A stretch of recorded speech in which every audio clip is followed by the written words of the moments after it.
പ്രവർത്തനത്തിലൂടെ നേടിയ യുഡിഎഫിന്റെ വിജയമാണ് ഇതെന്ന് അനൂപ് ജേക്കബ് ഏഷ്യാനെറ്റ് ന്യൂസിനോട് പ്രതികരിച്ചിരിക്കുന്നു. അനൂപ് ജേക്കബിന്റെ ആദ്യ പ്രതികരണമാണ് ഏഷ്യാനെറ്റ് ന്യൂസ് അല്പം മുൻപ് കേൾപ്പിച്ചത്. അദ്ദേഹം വളരെ സന്തോഷത്തിലാണ്. പ്രതീക്ഷയ്ക്ക് അനുസരിച്ച അല്ലെങ്കിൽ അതിൽ കൂടുതലായ ലീഡാണ് ഇപ്പോൾ കിട്ടുന്നത്. ഇത് യുഡിഎഫിന്റെ വിജയമാണ് എന്ന് അനൂപ് ജേക്കബ് ഏഷ്യാനെറ്റ് ന്യൂസിനോട് പ്രതികരിച്ചു. അദ്ദേഹം അവിടെ വോട്ടെണ്ണൽ കേന്ദ്രത്തിന് മുന്നിൽ പ്രവർത്തകർക്കും നേതാക്കൾക്കും 1942 വോട്ട് 134 ബൂത്തിലെ ഫലം വരുമ്പോൾ 11,942 വോട്ടിന് അനൂപ് മുന്നിൽ നിൽക്കുന്നു. 11,984 വോട്ട് 134 ബൂത്തിലെയും ഫലം വന്നു. ഒറ്റ ബൂത്ത് മാത്രമാണ് ഇനി എണ്ണാനുള്ളത്. 12,000 കടന്നിരിക്കുന്നു അദ്ദേഹത്തിന്റെ ലീഡ് നില. 12,070 ഭൂരിപക്ഷം. അനൂപിന്റെ ഭൂരിപക്ഷം 12,070 വോട്ട്. പിറവത്ത് വോട്ടെണ്ണൽ പൂർത്തിയായിരിക്കുന്നു. 12,070 വോട്ടിന് യുഡിഎഫ് സ്ഥാനാർത്ഥി അനൂപ് ജേക്കബ് വിജയിച്ചിരിക്കുന്നു. ഉജ്ജ്വലമായ വിജയമാണ് പിറവത്ത് യുഡിഎഫിന് ഉണ്ടായിരിക്കുന്നത്. തുടക്കത്തിൽ തന്നെ ലീഡ് നില മുന്നോട്ട് കൊണ്ടുപോകാൻ യുഡിഎഫ് സ്ഥാനാർത്ഥിക്കായി. ആദ്യ ഏതാനും മിനിറ്റുകൾ മാത്രമായിരുന്നു എം.ജെ. ജേക്കബിന് മുന്നിലെത്താനായത്. 12,070 വോട്ടിന് അനൂപ് ജേക്കബ് പിറവത്ത് ജയിച്ചിരിക്കുന്നു. 2012 പിറവം ഉപതെരഞ്ഞെടുപ്പ് യുഡിഎഫിന് അനുകൂലം.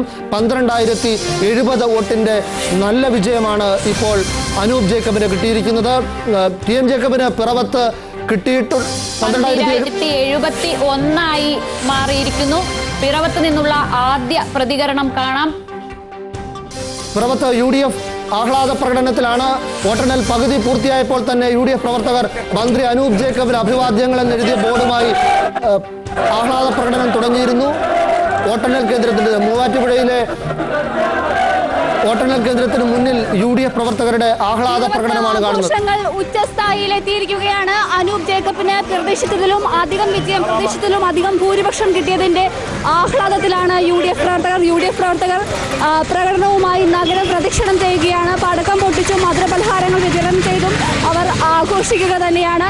എല്ലാ പഞ്ചായത്തിലും പ്രതീക്ഷിച്ചതിലും അധികം വിജയം നേടിയതിന്റെ ആത്മവിശ്വാസത്തിലും സന്തോഷത്തിലും തന്നെയാണ് പ്രവർത്തകർ. അവർക്ക് എന്താണ് പറയാനുള്ളത് എന്ന് നോക്കാം. എന്താണ് ഈ വിജയത്തെ എങ്ങനെയാണ് വിലയിരുത്തുന്നത്? ഇത് ഏകപക്ഷീയമായ വിജയമാണ്. ഉമ്മൻചാണ്ടി സർക്കാരിന്റെ ഏറ്റവും വലിയ വിജയമാണ്.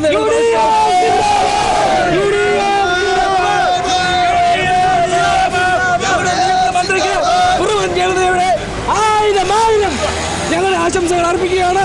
ഞങ്ങൾ യുഡിഎഫ് സർക്കാരിനും പ്രത്യേകിച്ച് ഉമ്മൻചാണ്ടിക്കും വേണ്ടി ഞങ്ങൾ ഒന്നടങ്കം നിൽക്കുകയാണ്.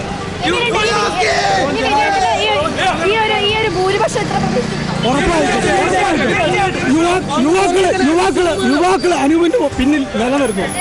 കോൺഗ്രസ് ഉറങ്ങിക്കിടക്കുന്ന ഒരു സിംഹമാണ്. എഴുന്നേറ്റ് കഴിഞ്ഞാൽ ഒന്നും സംഭവിക്കില്ല. വേറെ എന്താണ് വിജയത്തിന് പ്രധാന ഘടകമായതെന്നാണ്? വികസനം കരുതലുമാണ് ഉമ്മൻചാണ്ടി. 9 മാസത്തെ മുഖ്യമന്ത്രി നമ്മുടെ പ്രിയങ്കരനായ ഉമ്മൻചാണ്ടി സാറിന്റെ ഏറ്റവും വലിയ ഭരണത്തിന്റെ ഏറ്റവും വലിയ നേട്ടമായിട്ട് അനൂപിനെ മന്ത്രിയായിട്ടാണ് ഇവിടെ പ്രചരണത്തിലുടനീളം തന്നെ മുന്നോട്ട് വെച്ചിരുന്നത്. ജയിച്ചു വന്നാൽ അനൂപ് മന്ത്രിയാകുമെന്ന തരത്തിലുള്ള പ്രചരണമാണ് നടന്നത്. അത്തരമൊരു പ്രചരണം ഗുണം ചെയ്തുവെന്ന് തോന്നുന്നു. പിറവത്ത് നിന്നുള്ള യുഡിഎഫ് പ്രവർത്തകരുടെ ആഹ്ലാദ പ്രകടനമാണ് കാണുന്നത്. വോട്ടെണ്ണൽ നടക്കുന്ന മൂവാറ്റുപുഴയിലെ സ്കൂൾ പിറവത്ത് നിന്നും 15 കിലോമീറ്റർ ഓളം ദൂരെയാണ്. ഇപ്പോൾ പിറവത്ത് നിന്നുള്ള ആഹ്ലാദ പ്രകടനങ്ങളാണ് കാണുന്നത്. മന്ത്രി അനൂപ് ജേക്കബ് എന്നെഴുതിയ ബാനറുകളും കട്ടൌട്ടുകളുമായി യുഡിഎഫ് പ്രവർത്തകർ പിറവം മണ്ഡലത്തിലാകെ പ്രകടനം നടത്തുകയാണ്. മധുരപലഹാരങ്ങൾ വിതരണം ചെയ്യുകയാണ്. 12,070 വോട്ടുകൾക്ക് അനൂപ് ജേക്കബ് വിജയിച്ചിരിക്കുന്നു. 12,071 വോട്ടുകൾക്ക് അനൂപ് ജേക്കബ് പിറവത്ത് വിജയിച്ചിരിക്കുന്നു. കഴിഞ്ഞ തവണ 157 വോട്ടുകളുടെ മാത്രം ഭൂരിപക്ഷമുണ്ടായിരുന്ന യുഡിഎഫ് ഉപതെരഞ്ഞെടുപ്പിൽ വൻ വിജയത്തിലേക്കാണ് എത്തിയിരിക്കുന്നത്. 12,071 വോട്ടുകളുടെ ഭൂരിപക്ഷമാണ് യുഡിഎഫ് സ്ഥാനാർത്ഥി അനൂപ് ജേക്കബ് നേടിയിരിക്കുന്നത്.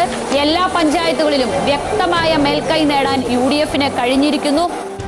അഭിലാഷ് ജി നായർ ചേരുന്നു. അഭിലാഷ്, ഒരു ഘട്ടത്തിൽ പോലും എം.ജെ. ജേക്കബിന് ലീഡ് കിട്ടിയിട്ടില്ല. ആദ്യഘട്ടത്തിൽ ലീഡ് പ്രതീക്ഷിച്ച തിരുവാങ്കുളവും ചോറ്റാനിക്കരയും പോലും ഇടതുപക്ഷത്തെ കൈവിടുകയാണ് ഉണ്ടായത്. എം.ജെ. ജേക്കബിന്റെ വ്യക്തിപ്രഭ